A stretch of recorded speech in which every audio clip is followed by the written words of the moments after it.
Everyone, those of you here, those locked on your various devices, once again, I am pleased to be speaking with you, albeit through this medium, and I thank you for joining us. So UNC family, welcome. UNC friends, welcome. Good evening. Thank you very much for joining our meeting today. And I really must take a moment. I was listening to our young candidate, or new candidate for Davis South, and he was exceedingly impressive. In fact, I was hearing it on the radio capture, and I wondered what's going on. This is something like a radio broadcast, like a person who would normally speak on the radio. So can we congratulate him and wish him the best? When he came to the screening committee, he impressed the entire screening committee. And I think we made the right decision after screening all. But let us thank those who offered themselves. All the nominees who came forward, they were all brilliant, hardworking people, and they have committed to support our candidate for that Davis South seat. So let's thank them all. Let's thank the former councillor who passed away nearly a year ago. And this Davis South election, remember, we had to take the PNM kicking and screaming all the way to the polls because they refused to call this election. Almost a year. They only did it. I wrote a pre-action letter last year. Another dunce AG saying we can't have it, have his lawyers writing to say, no, we can't do a by-election because we have COVID, we have a pandemic. But hell, they had 2 elections in Tobago, 2. And they couldn't do 1 by-election in Trinidad. And it's not the first time they've done this, They have a history of undemocratic representation. We saw in Tobago, our deputy leader spoke of it, JJ, they had Tobago on this tie, will not use the law to break the tie, try to gerrymander the boundaries on the law, they still lost. They still lost, got wiped out in Tobago. And that too, their history of not wanting to call local elections. I remember I said to you last week when I spoke with you that, for years, from 2003 till 2010, they never called local elections which were due. Didn't call them. Why? Because they were worried that they will lose in those elections. They kept postponing 2003, 4, 5, 6, 7, 8, 9. When we get to 2010, thank God the government changed. We were in government, and I ensured immediately after the general election that in July of 2010, we called the local elections for the whole country. So here we are. I wrote the pre-action letter. We have Anand Ramlogan. He filed the court case on behalf of a person who lives in Davis South. And lo and behold, the case is about to come up for hearing. And what did they do?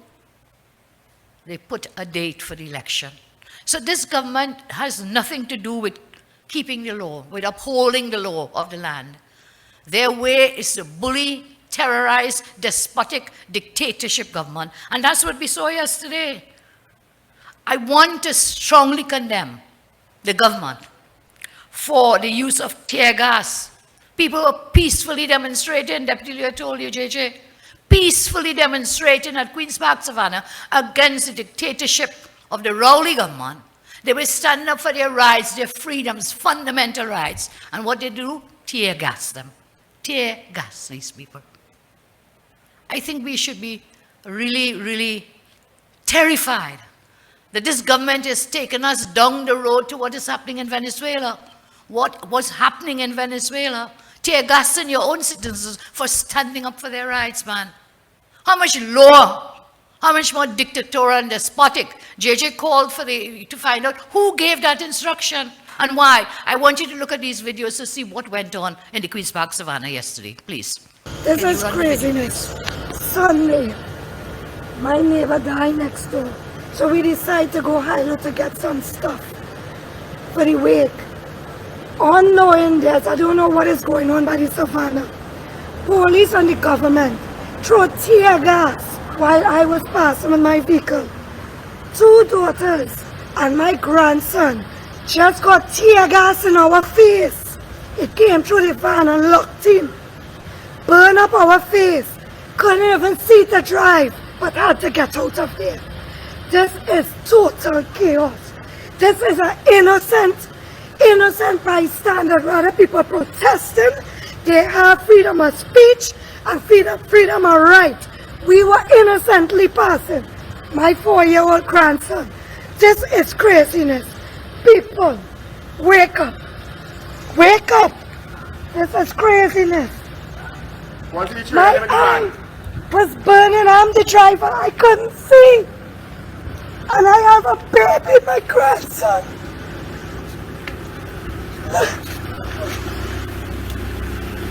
Look, my niece, my daughter, and my 4-year-old. I was driving blindly to get out of there. This was done by the police, and they are off under the government. Total chaos. I am so disappointed. So disappointed. We were innocently driving. All right. Where your father, man? Huh? Yeah. Yeah.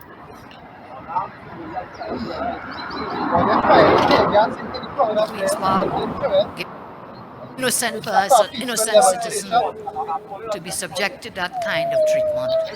And if we look at the headlines today, every newspaper, you know, sometimes you get a headline on the front page, every newspaper, tear gassed, Express, 11 held at pushback walk. Newsday, that was the Guardian, and the Newsday, tear gassed. Do you know when was the last time tear gas was used in this country? It wasn't in World War I or World War II. The last time tear gas was used in our country was in 1975. And do you know when that tear gas was used in 1975, what was happening? There was a, please someone take this. Yeah, in 1975, there was a walk, a march for peace, bread, and justice. There was a march for peace, or you say bread, peace, and justice. That was in 1975. There was a religious march for bread, peace, and justice. And that turned into Bloody Tuesday after violent police suppression by the PNM. Again, 1975. People were marching for bread, peace, and justice. And guess what? That gave birth to our party. Some people, I think Kirk will remember that. It gave birth to the ULF, which morphed into what we have now as the UNC. Because that's what they were doing. They were marching for their rights, for bread, peace, and justice. And that turned out to be a Bloody Tuesday thereafter. That day turned into Bloody Tuesday in 1975. Where are we going? Prime Minister Rowley, where are you taking this country? What is this you want to do? Do we want to end up like Venezuela? It seems Venezuela is no better than Trinidad. Huh? Because I read somewhere about 1,000 Venezuelans are going back to Venezuela. They're running from Trinidad. They're running from Trinidad and Tobago. Prime Minister, what are you doing? Someone sent me a little WhatsApp with an article from the BBC World Service. And the headline is, How a Tear Gas Canister Changed the Course of the Life of Fabiola Campiali. How it changed her life. This was a factory worker in Santiago, Chile. She was blinded when she was hit with a tear gas canister fired by a police officer. What she did next landed her a place in Chile's history books. Now this is very, very important. The police brutally tear gassed their citizens on the instructions of some higher up. And I'm sure this thing that took place yesterday, I don't believe that the police did it all on their lonesome. Someone high up intervened. JJ told you, Deputy Leader JJ told you they were going, Satan, Rowley, move. And that's when it happened.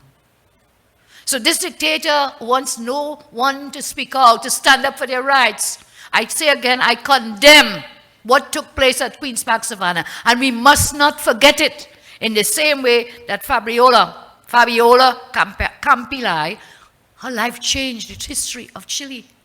You know why? She got blinded by the leaden canister. And I saw some of the videos coming out of the Queen's Park yesterday. citizens posting and so on. And where people were saying they held it up, it was a leaden gas canister. And should that, the guy said, it was yesterday, I only found this thing in Chile today, about Chile. He said, if this hits me here, I'm dead. So this tear gas has a leaden gas canister. If it hits my eye, I go blinded. And this is what happened to this lady in Chile. And what she did, there were waves of protests, violent clashes across Chile, as people demonstrated against inequality between the rich and the poor in the country. Tensions rose between security forces and protesters, and tragically, during the demonstrations, more than 30 people lost their lives, with thousands more being injured.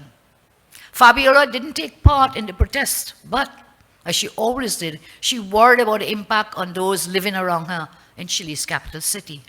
One night in November 2019, she was heading to a night shift at the factory where she worked. She heard that the protests had died down for the day, but what she didn't know was that the police had not yet pulled out of the area. So she's on her way to work, she is. That's like the lady you saw in the video there, you know. She was a passerby. She told us what happened. So she was walking down the street, this Fabiola lady. Guess what happened? A tear gas canister fired by an officer about 50 meters away hit her in the face. These canisters can get incredibly hot. It's estimated the metal cinder would have been about 200 degrees centigrade, which is about 392 degrees Fahrenheit, at the moment of impact. She collapsed. The police officer left the scene. Fabiola's neighbors and her sister lifted her in a car. They took her to hospital. And she says, I just remember telling my sister, my face hurts, it hurts. She was put in a coma. She had life-changing injuries. The impact shattered her skull, and she was permanently blinded. When you were doing that yesterday, officers, did you understand whatever gave and whoever gave an instruction? That you put people's lives in grave danger, their health issues in grave danger. On this woman, she was not even in protest, just like that lady you saw in the video. But just an innocent bystander. She says everything was different. This is Fabiola. I couldn't do the same basic things, daily things. For her husband, Marco, it was a very difficult time. He said, I had to look for our children and be strong for our children. But I was broken. It is hard for me to talk about it because I feel a lot of pain and anger. The police officer who threw the tear gas canister is under house arrest, awaiting trial and so on. And then Fabiola became, in November 2021, she became the first blind senator in the parliament in Chile. Changed her life. She took her life and worked for people, to stand up for people and for their rights. And so those people yesterday in Queen's Park, Savannah, what you did yesterday was not in vain. And those who took that action will have to pay for their action. I call for full investigation to be done to determine where and how and when. Who gave that instruction? Is it the same high official who said remove the merit list, the police merit list? Take it back, give it back to Bliss. You know, we say Bliss is ignorance, so there's Bissy Persad. We are in ignorance and that's not Bliss. Who asked for that list to be removed? And here we have this police service commission now, shifting into that point, because everything they do is wrong in this country, you know. So you have high officials intervening there. I'm asking, investigate and let the country know who gave that instruction. And hello, before you even went there, you went prepared. That tear gas was taken to the Queen's Park Savannah. That tear gas didn't arrive on the scene. The police went with it. Who gave you that instruction? Who told you to tear gas your own citizens, man? Where did you get that instruction? The country deserves to know where that instruction came from. And so I was talking about the Police Service Commission now. And it's supposed to be an independent institution. They are now saying, yes, we are not going to use that merit list from last year, 2021. Have they given any legal reason? Have they given any explanation why they will not use a list that was compiled? Once again, is it that this government and this prime minister, they want a hand-picked police commissioner? So they got rid of the one who was there. They said, take back your list, Bliss. Not going along with that merit list because you don't want the people who were listed there. The country you owe the country an explanation why you are not going to use a list that was a valid list. So are you are you the beck and call of the Prime Minister and the government? You deserve to give us, and we deserve to get, an explanation. Give us the legal advice. Have you sought legal advice which says you could just tear up that list and throw it away? That list is sitting somewhere there in that commission, Police Service Commission. Why are you jettisoning that? Why are you throwing it away? Why are you tearing it up? This is a country that operates on law. But again, from the top down, are lawbreakers. We see the lawbreakers. You see, this man stands up in talking about setting up a committee for safe zone and quasi-safe zones and whatever it is he did. And he tells us, the man is so bold-faced and brass-faced, he goes on national TV for the whole country to see, and what he tells us. Look at it. I was in Castaro last week what he told this country. in a vehicle. I went into a place that sold beers, and I had a beer. And on my way to the vehicle, I had this beer in a container, a plastic bag, which it was in. And it was such a hot and beautiful day. I sipping my beer, and then somebody came up to me and said, "You, consumption of alcohol in a public place is against the law. So you missed the opportunity of seeing me behind bars for breaching." It happened so easily, but it was a breach of the regulations. So the Prime Minister has admitted to So breaking the law. you missed the opportunity of seeing me One law behind for the bars. PNM and Rowley, there's another law for the rest of the country. That breach of the regulation incurs a liability of a fine of $5,000. For the ordinary person, yesterday you had them tear-gassed, but the Prime Minister said, hey, that's a joke, you know, hey, I broke the law, it was such a hot day and so on. But everybody else, one law for you. You get locked up, you get fines, you have to pay them. Faris Alwari, another lawbreaker. Again, you saw him on national television, hand wrestling, when the regulation says distance, social distance. They could break the law with impunity, and it's a joke. He said we missed the opportunity of seeing him behind bars. Well, I don't even want to see you outside of the bar or inside the bar, but I don't want to see you, because you have brought this country to its knees, and people are suffering. So look at you. You agreeing that you broke the law. So I wonder what the police are doing about this. What is the TTPS doing? You see, that's why they want their own hand-picked commissioner and deputy commissioner, so they'll give instructions. So I call on the police to investigate this matter. We have a man blatantly, openly admitting he broke the law, and nobody's saying squawk. Nobody says anything. But yesterday, you go out there and you tear-gas people. One law for them. You know, there's a saying, they say some people are equal, but the PNM family, friends, and finances, they are more equal than everyone else. You have a man admitting to breaking the law. They're fighting on everybody to obey the law. So what are you going to do with this admission? Is there going to be an investigation into the breach of the law? And what's going on with the Pelican Brief? What's going on with that? You have, again, they're condoning their friends, their finances, and their children. The son of a minister, condoning their actions, breaking the law. One law for the PNM and their friends and family and finances, another law for the rest of the country. So I raised that issue with you, and they say in his own words, they're not my words. You saw him, you heard him tonight on that video. And then I mentioned about the Police Service Commission, that the way they're operating, when their names came to us in the Parliament, you all remember that? We raised serious objections to some of the persons who were being nominated to sit on the Police Service Commission. Do you all remember that? We said, listen, look, this person, she's closely associated with Rowley's apartment, townhouse in Tobago, the Inez Gate. You all remember that? This person is closely associated with Rowley's friend, Mr. Warner, of Ines Gate fame. She cannot be there and therefore seem to be transparent and independent. And we had issues with many of the other commissioners, and then the first thing you do is you tear up the list, pelt it away with no explanation, and say, hey, listen, we're going to start this whole process all over again. All over again. When the whole thing had been gone through. And on top of that, to make matters worse, they filed in the Parliament new orders for the selection of a Commissioner of Police and for Deputy Commissioner of Police. They filed new orders under the law.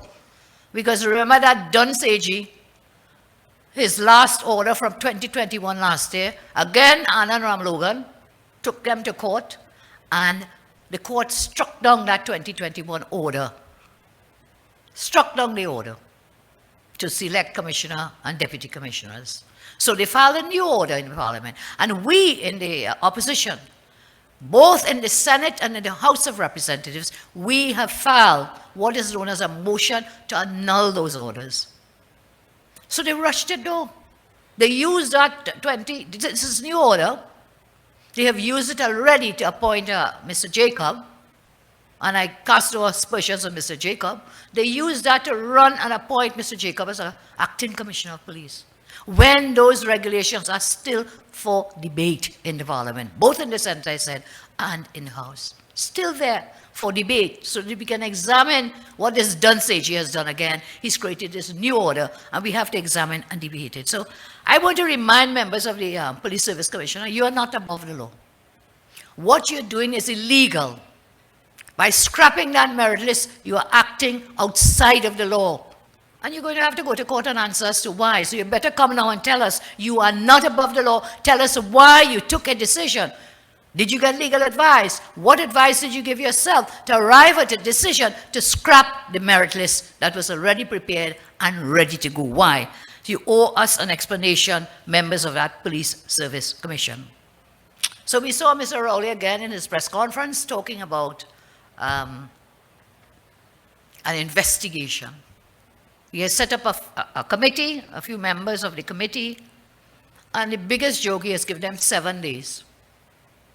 7 days, okay? This committee is to investigate about 6 things in the terms of reference and so on, about the COVID challenge. Now, we call it the COVID charade. I have been calling since last year, before the deaths had reached this over 3,000 mark. I have been calling, we have been calling for a commission of inquiry into the management of the COVID crisis. And guess what went on? Rowley comes up, he gets this bright idea. He says, okay, we'll set up a committee, a hand-picked committee again. To do what?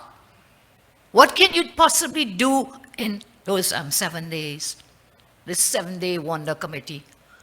What can you do in 7 days? You have no powers, you have no jurisdiction, you have no legal authority to summon witnesses. None. You have no jurisdiction, no power, no legal authority to demand documents to see them. So what will you do? When you're marching to wherever, whichever hospital or healthcare system, what are you going to do? Doctors busy running up and down, nurses trying to save lives. What are you going to do when they refuse to give you the information that you're seeking? You have no power. Get that clear in your mind, you know. These persons on this committee, they have no power whatsoever to do anything.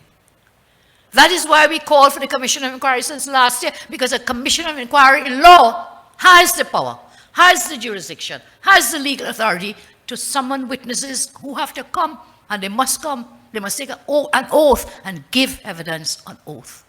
What are you afraid of, Mr. Rowley? What is wrong with the Commission of Inquiry? Why cannot the public see this Commission of Inquiry that will do its work in the public? You can have public hearings, people on the oath giving evidence. That's what you need. You know, United Kingdom, they have agreed to a Commission of Inquiry into the COVID management. What is the government afraid of? And therefore, I feel this committee better rethink their remit and should rethink whether it should sit on that committee. Because I think you're going to be used as a puppy show. The whole thing is a charade, it's a puppy show. That you're going to have these people with 7 days with no powers to do anything. You have these persons Very great people. I have nothing against any of them. Maybe brilliant people with good intentions. But the road to hell is always paved with good intentions. So you do not have the jurisdiction to do this big job, and further you have 7 days. 7 days to do all these things. It's really, really a frightening situation. That's the best the Prime Minister could come up with. And then he holds his preferences, really. What does he do? It's like he's giving you a little bit of crumbs, you know? Oh, listen, we open the beaches, but only until what? Noon. We open them like, oh, we keeping the beaches up now. You could go up till 2 o'clock. But don't play no music.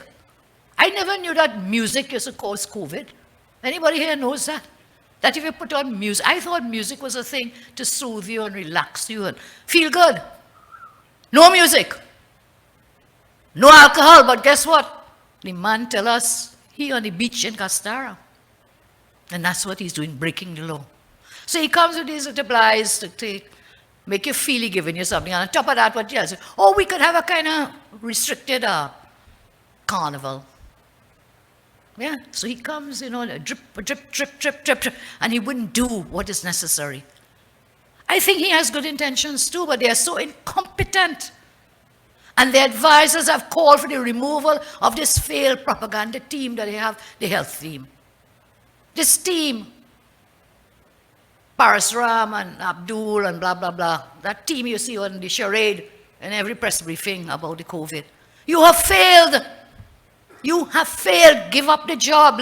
Give somebody else. There are brilliant people in this country. You have shown clearly that whatever you have been doing was wrong. When it is, we are over 3,000 deaths in our country. And we are the highest number in the region and in the world. Little Trinidad and Tobago.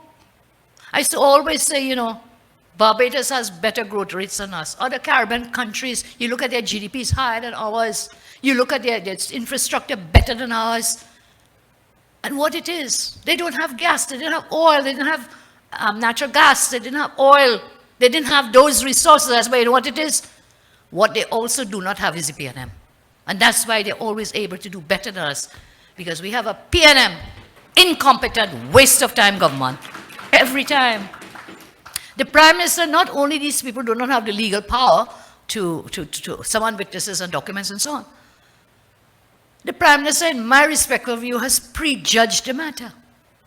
In other words, he has given what it is they're going to find. That is why I think JJ said the committee is set up just to put a nice plaster on everything to make the government look good. The Prime Minister himself told the country that the healthcare is the best care.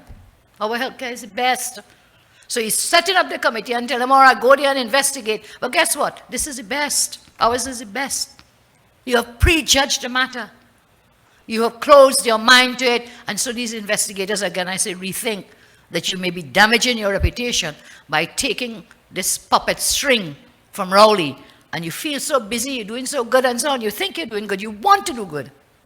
But given the confinement and the restrictions I've outlined, you will not do well given those restrictions. And then when we even look at the terms of reference of this committee, there are more questions than answers. For example, term 1 states that this committee is to identify the profile of COVID patients who have died, identify them by gender, age, ethnicity, and comorbidities. Are you telling me after more than a year that that failed PR propaganda team that you have, they don't have this data? What were they doing for the whole year? When they come every week for their breast briefing and put it up chart and statistics and things. Hey, don't you already have this data? Don't you have data who died from COVID according to gender? Is it male or female? Death certificate tells you that right away. It says male, female.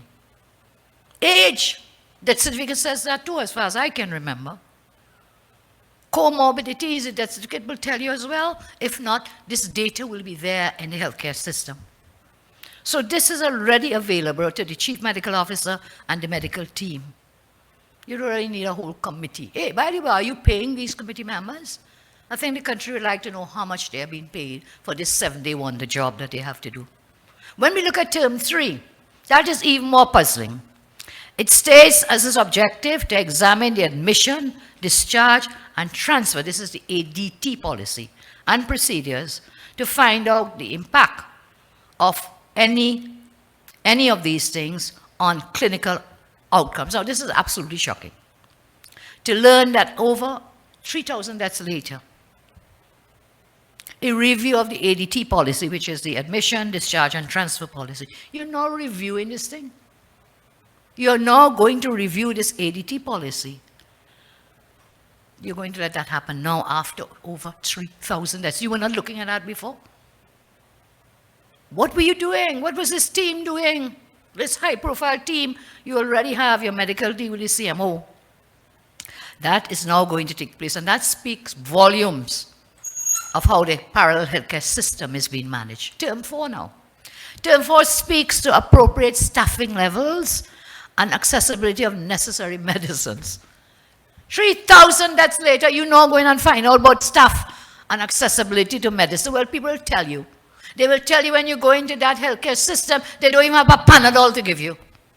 And remember, even before COVID, our hospitals didn't have Panadol, they didn't have medication to give people. So you can imagine the situation. You wait till 3,000 people die, 1 year later, you're not going to find out what staff and medicine.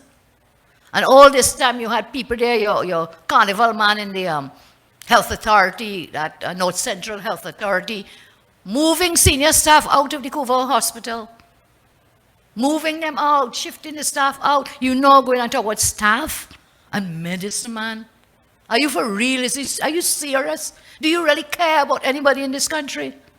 This committee, curiously, has no mandate to determine accuracy of data being collected or determine the testing levels within the hospitals. As I said, we found ourselves 3,000 deaths later, and the highest rate of deaths in the region and in the world. And so this committee, in my view, is not a serious attempt to save lives. It is just another puppy show, a charade, whose only objective, is to shield Keith Rowley and his team from responsibility for their failings. I again repeat my call for a full commission of inquiry. If you're serious, it's not too late. A full commission inquiry, which should be tasked in law with full jurisdiction, with the powers to summon witnesses, to get data, to get documents, and all of this will be produced in an open forum, public forum, for John public to see.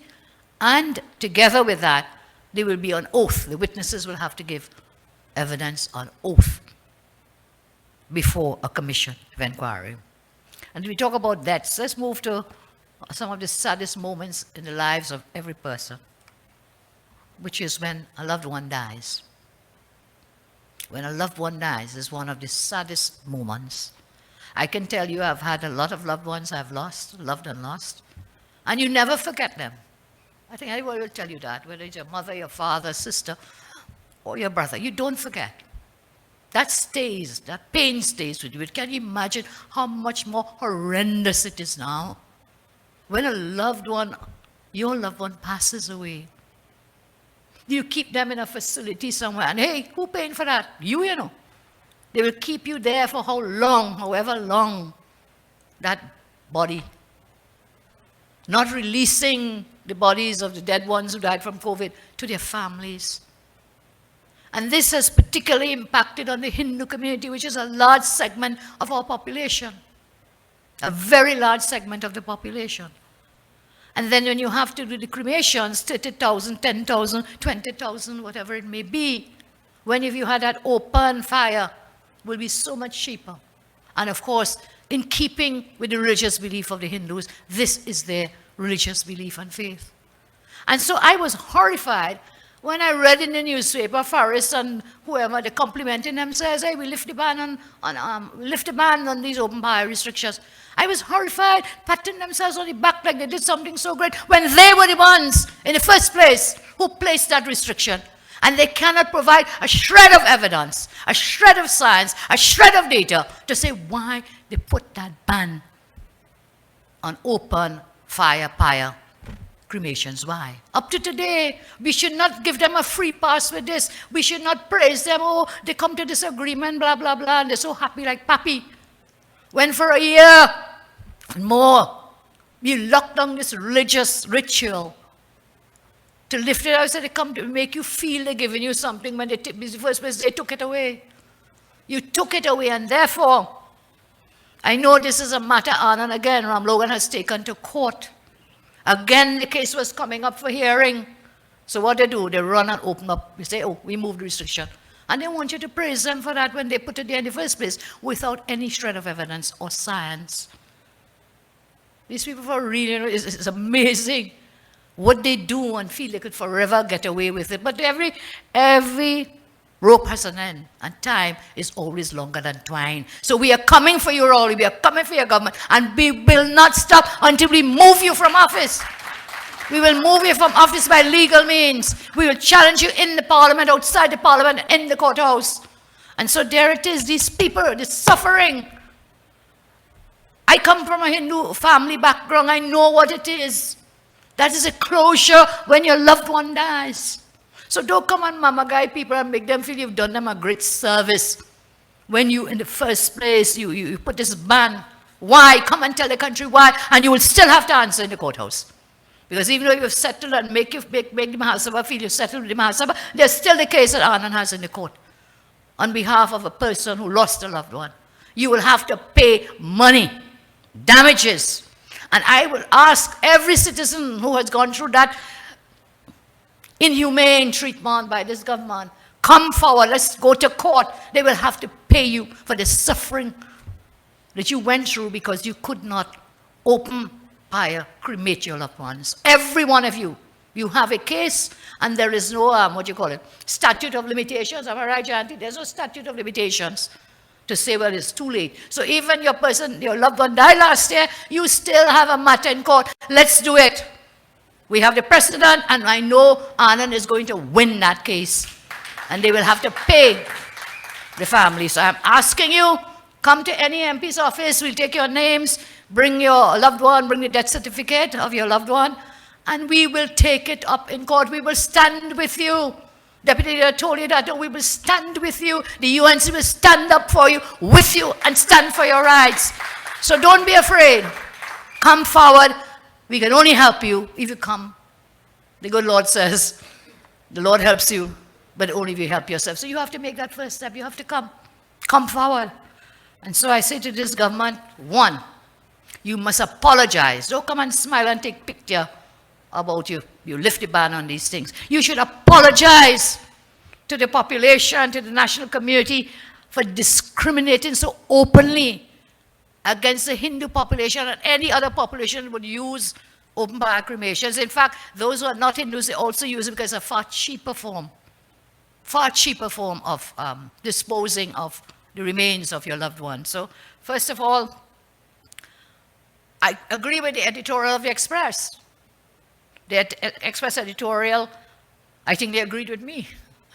I had put out a statement, and remember it was only last month there, right here on this platform, with this podium, on the UNC platform, I said the government has to rethink and review and revise the ban. Hey, within 2 days they did it, but that's not why. You think they listen to me? In fact, I think they will do the opposite of anything we say. But Anand had the case in court, and the case was coming up for hearing. So they think they could scuttle that case is not scuttled, it will go forward. And you will be found wanting. Wrong AG. Once again, wrong, lost. Hey, the AG has lost another case, by the way, hasn't it? You remember in 2017, I'll ask you all to get the video, I don't know if you got it. 2017, I stood on a UNC platform, we had these tax, property tax issue. And I took the valuation form and I did that, ripped it apart, and I said it is illegal. It is against the law for that AG and that government to be asking you to fill out the valuation forms. That was in 2017, and they'd use a section of the law. I want to congratulate Anand Ramlogan again, like tonight and this week, this month, in fact, is Anand's month. Anand won that case in court as well, where he challenged the illegal actions by the government. And of course, Faris lost the case again. Another loss to you, Faris. But you know, when he loses, I told you that last week, you lose.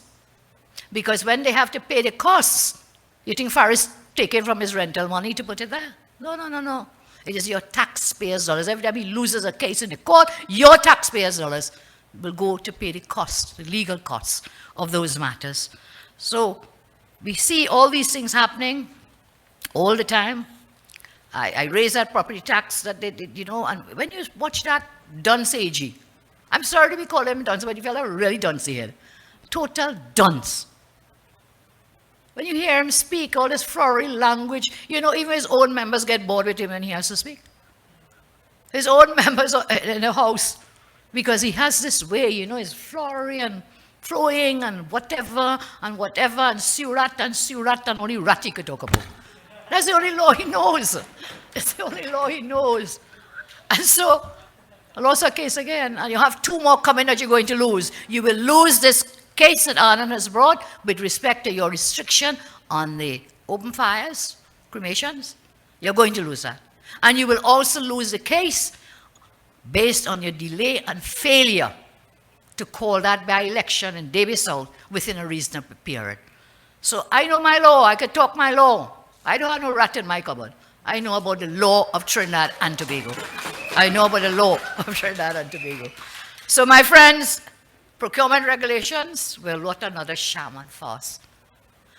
We passed this law, procurement, for the first time in the history of this country. Law was introduced to give oversight to everything involving the giving out of government contracts. Everything. The procurement law, we passed it in 2015. You know what these guys did? How many years now? Nearly 7 years.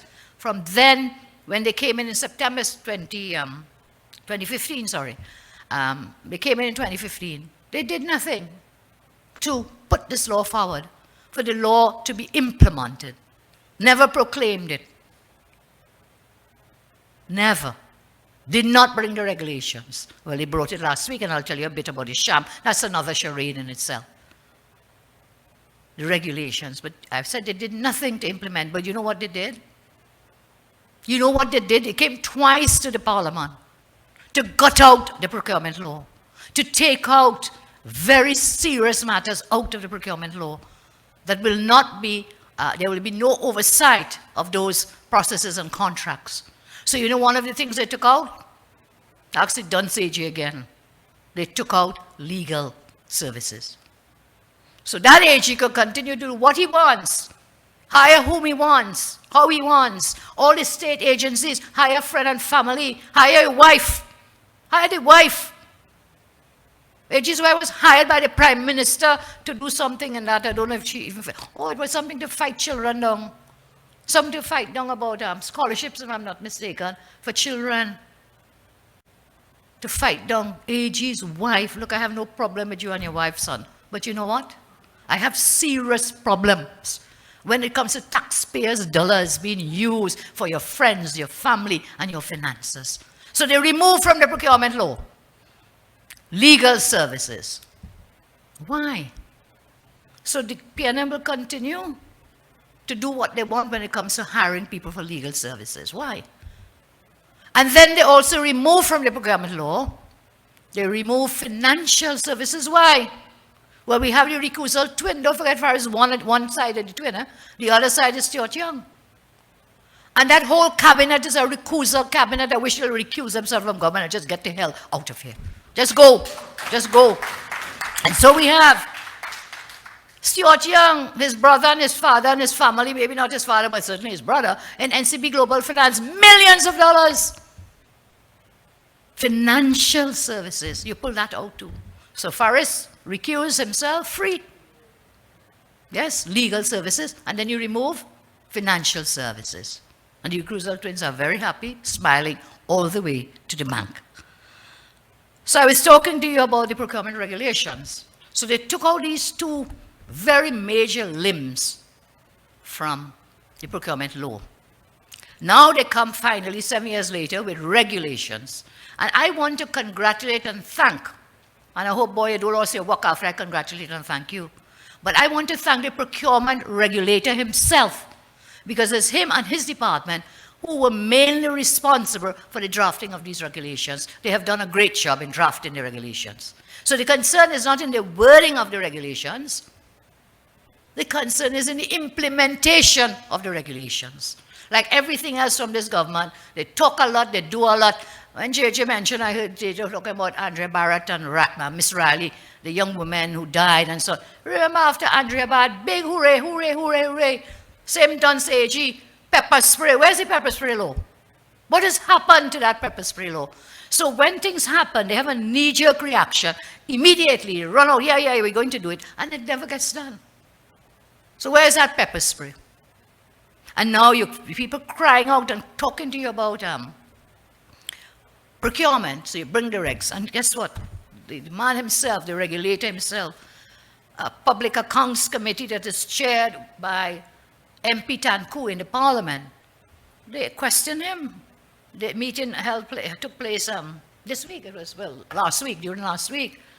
And he tells us, look, listen to this, can you believe that out of 314 public bodies, public entities, as ministries and state enterprises and so on, who are the ones who are to give out the contracts for anything?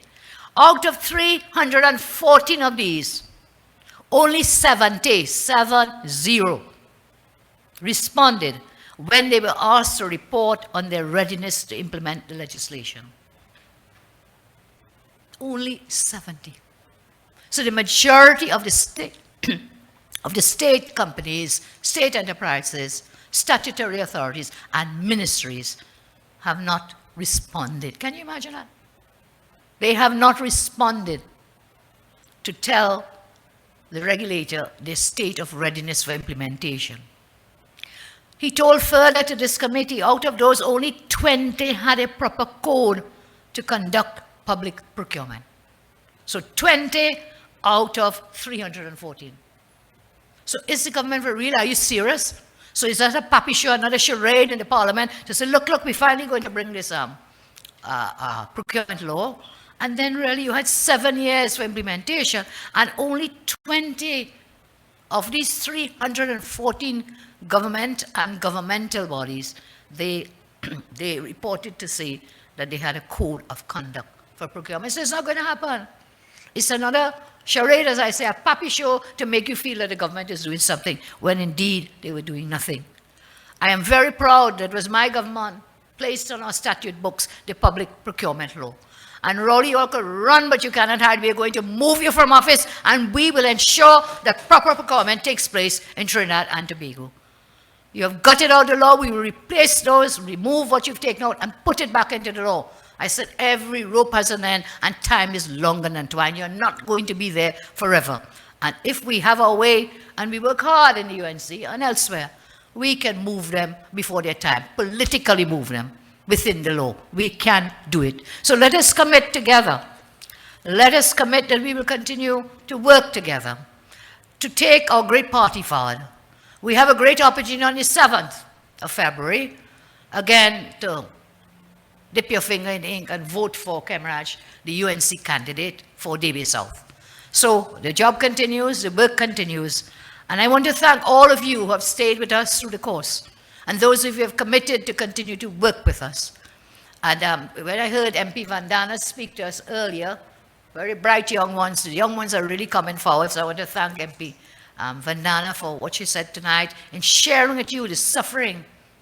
The suffering, we forget sometimes. When I heard her say, a gentleman came to see her at her office, and he said, I'm a taxi driver. He said, I'm going to take 3 passengers. Do we even think how that is affecting his life and that of his family? So we forget, she said, oh God, well, yes, we know a lot of people have lost their jobs thanks to this wicked government. A lot of jobs have been lost. And then even those who hold on by the skin of your teeth, you cut down the numbers in the car, 3 people. So his income is again reduced, Vandana. And that is the level of suffering as MPs that comes to our attention all the time. And you talked about the food hampers and the fresh food hampers. I really don't know what it is they're up to.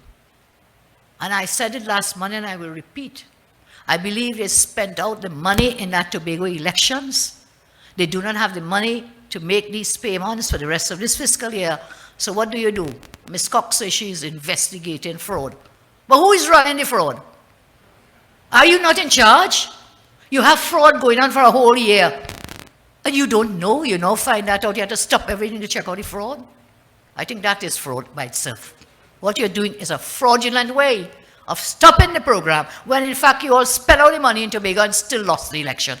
So be real, Ms. Cox. I like you very much. You're a great person, good-looking lady too, nice girl, bright, but that's not good enough. It's not good enough. It's not good enough. Just like your failed medical team put on all their pretty clothes and line up in front of the camp, that's not good enough. And then you call our citizens, they're too greedy. Do you know what it is to do without food? I tell you, I know. I had that experience growing up. My family was a poor. I know what it is. 6 children in a house. And you can't get a proper meal. Can't get a proper meal. Where we were creative. Fortunately, we lived in the countryside. So we had a lot of fruits. And the neighbors were quite willing to let us get the mangoes and whatever it may be. And because we lived in the countryside, we would plant things that we could eat. So that helped too. But Ms. Cox, I wonder if you know what it's like for people living on the corridor, living in these barracks, small places, no land to even plant, and no neighbor that is even planting something, what it is to do without a meal. That when people came for the hampers, you call them greedy. That is downright disgusting and humiliating to any citizen in our country. And I strongly suggest, Ms. Cox, you should apologize for that statement. You haven't done so yet, you still have time. No statute of limitations there too. You can do it anytime. You should apologize for branding our citizens greedy and do your job as best as you can. So Vandana, thank you for sharing with us. Where's Vandana? Somewhere there. Yeah. Thank you very much, MP. And let me thank Councillor Nicholas for his chairing of our meeting. And again, you see the young ones. I remembered Vandana was one of the young ones. Councillor Nicholas has a long way to go. And our new councillor incoming, what Jillian said, she said he has a long road to travel. Bright and brilliant young people committed to the UNC. We thank you very much. So when you come in, each one bring 1, bring 2, bring 3, bring 4, bring more. We need the youth. We need the youth. Whilst Nicholas praised me, I'm going strong and so on. That's very true. But we need the youth and the vigor. And I could see it when you all speak. We could hear it. Your strength, your energy, and your commitment, and how genuine Mr. Kemraj, your candidate. I told you I was so impressed. I started the meeting by congratulating you. And I asked you, I think I sent you a text. I said, go brave and bring that seat with a very large margin of victory. So God bless you. Thank you all very much. And may God bless Trinidad and Tobago. Thank you so much. The people's revolution. This is the revolution. I want to hear everybody sing. Everybody sing freedom. Man and woman sing freedom. Everybody sing freedom. Freedom. Everybody sing freedom. Man and woman sing freedom. Everybody sing freedom. Everybody sing. As we move in this people's revolution, my brothers and sisters, let's all walk together as one. This revolution is about restoring our democracy. And this revolution is about stopping this creeping dictatorship. This is the people's revolution. Come on, people. Come on. Come on, people. Let's move. Come on, people. Come on. Come on. Come on. Come on. Come on. People crying out for justice. Some of them crying out for freedom. Everybody crying out for democracy.